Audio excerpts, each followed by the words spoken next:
Кимоно, лопаты, хорошая погода и 200 саженцев астролистного клена. В этом году Всемирный день дзюдо. Спортсмены решили отпраздновать весьма оригинально и присоединились к международной экологической акции «Посади дерево». В Магасе, в самой крупной в республике школе, на 1500 мест, собрались ученики боевого искусства, экологи, волонтеры, школьники, студенты. Все те, кто неравнодушен к проблеме окружающей среды. Воспитайте мальчика, воспитайте девочку. Здоровый образ жизни и бережное отношение к природе неразрывно связаны друг с другом. Неудивительно, что в этом году дзюдоисты сделали акцент на экологии. Ведь на протяжении многих лет свой профессиональный праздник они посвящают одному из качеств, которым должны обладать дзюдоисты. В прошлом году это была дружба, в 2017 году мужество, теперь любовь к окружающей среде. Поздравляет спортсменов с праздником глава республики Махмуд Али Калиматов. Я думаю, что очень символично, что и подрастающее поколение сегодня здесь. Я хотел бы, чтобы мы не только, когда акция, а когда вернемся домой, посмотрели еще свой участок,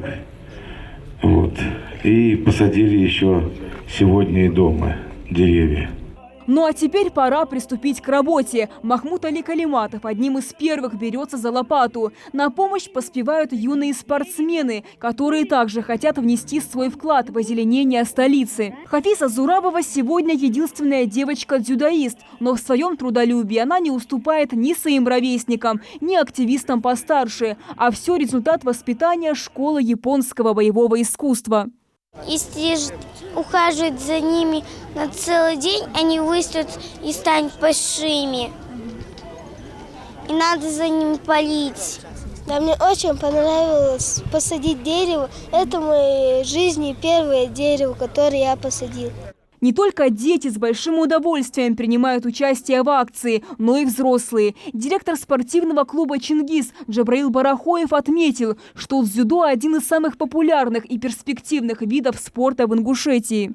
У нас есть и олимпийские чемпионы Европы, есть отличные тренера, которые отлично знают свою работу. Есть очень много молодежи, маленьких детей, которые любят этот спорт, занимаются этим. Есть почти в каждом населенном пункте физкультурно-оздоровительные комплексы. Работа идет полным ходом.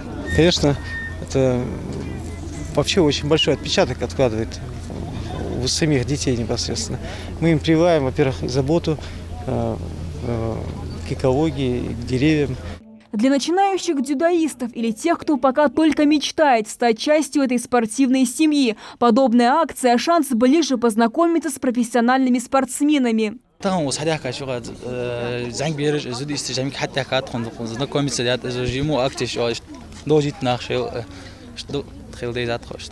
Всемирный день дзюдо был учрежден по инициативе Международной федерации в честь основоположника этого вида спорта, мастера боевых искусств Дзириго Кану. Количество учеников японского боевого искусства увеличивается с каждым годом. На сегодняшний день их насчитывается свыше 20 миллионов по всему миру, 200 национальных федераций на 5 континентах. Альмина Бокова, Джамалил Тамасханов, Новости 24.